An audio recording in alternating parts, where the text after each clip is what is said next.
Your 5-minute task has been sitting there so long, it has developed a backstory.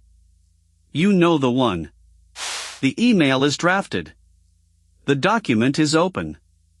The shoes are beside the door. Technically, you could begin right now. But first, you perform a quick emotional background check. Do I have enough energy? Am I focused? Is this the right moment?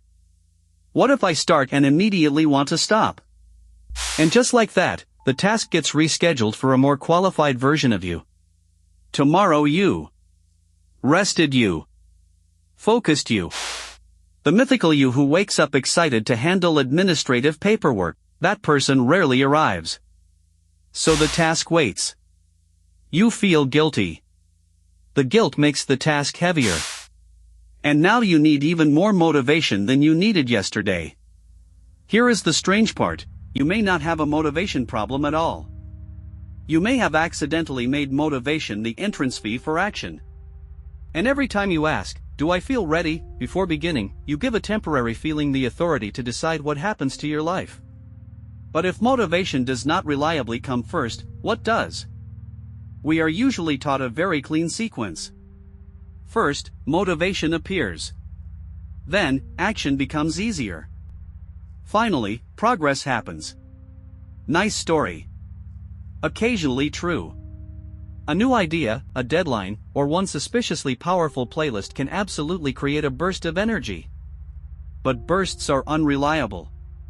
They change with your sleep, stress, mood, environment, and whatever your phone has decided is more interesting. If action is only allowed when motivation appears first, your goals are being managed by a feeling with no calendar access. The real trap is the rule underneath the waiting. I should begin when beginning feels easier. The moment a task creates boredom, uncertainty, effort, or the possibility of doing badly, your mind offers an escape route. Check one thing first. Improve the plan. Watch another tutorial. Start Monday, because apparently human transformation observes business hours. And postponing works, briefly. The pressure drops. You feel relief. That relief can make the delay seem like a good decision. But relief is not readiness. It is simply what you feel when you temporarily stop facing the thing that made you uncomfortable. Then the task returns, carrying the original effort plus the weight of avoidance. Yesterday, it was one email. Today, it is the email you have been avoiding. Give it another week and it practically has its own soundtrack. This is the readiness loop. You notice an important action. You imagine the discomfort. You check whether you feel ready. You postpone when the answer is no. The delay creates relief. Then the unfinished task returns with more pressure, making readiness feel even farther away. Waiting was supposed to make the action easier. Instead, it increased the emotional price of admission. That is why a beautiful new plan often changes nothing. A calendar can tell you what to do at 7 o'clock. It cannot guarantee that 7 o'clock you will be emotionally delighted about it, and that does not mean you are lazy. It means motivation was assigned the wrong job. Motivation can support action. It can add energy and momentum. But it does not have to approve the first move. Sometimes motivation is the spark. Very often, it is the response. You begin, and the task stops being a giant object in your imagination. One sentence appears where there was a blank page. One form field is complete.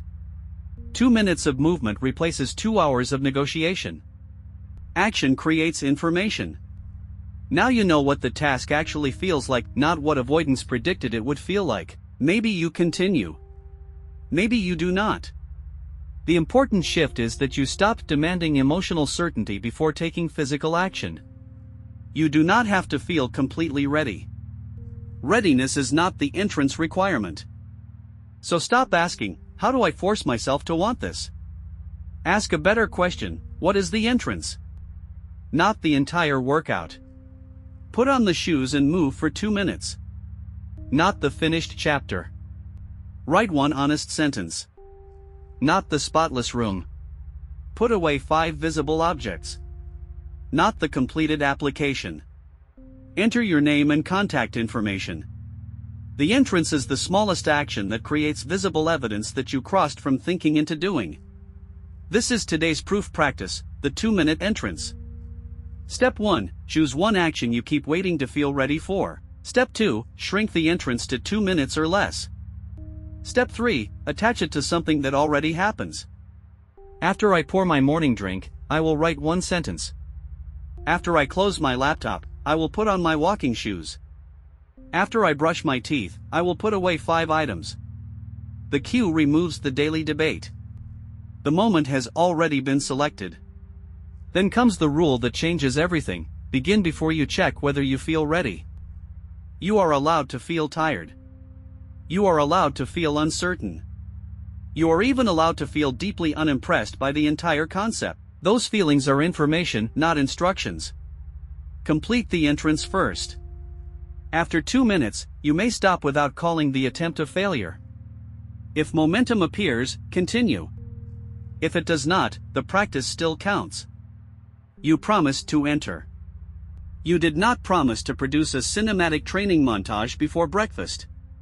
Keep the entrance the same size for 7 days. Do not turn 2 minutes into 20 because day 1 felt easy. That is how a tiny doorway becomes another locked gate. Make one visible mark every time you complete it. The goal is not to prove how much you can accomplish while motivated. The goal is to prove that motivation is no longer required for access. And if you miss a day, use the rule you already know. Do not restart. Return. Returning counts because the real skill is not protecting a perfect streak. It is refusing to turn one interruption into a disappearance. Before this video ends, choose your entrance.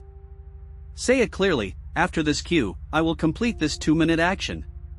Write it somewhere visible. Then complete the first entrance today before your mind promotes it into another elaborate plan for tomorrow. You do not need to become a more motivated person tonight. You do not need to eliminate hesitation or summon a more disciplined personality. You need one beginning that happened before you felt completely ready. Because motivation is not always what carries you through the door. Sometimes, motivation is what meets you after you enter. Recognize the pattern. Take the action. Become living proof. Do not wait for readiness. Leave yourself evidence. What did you prove to yourself today?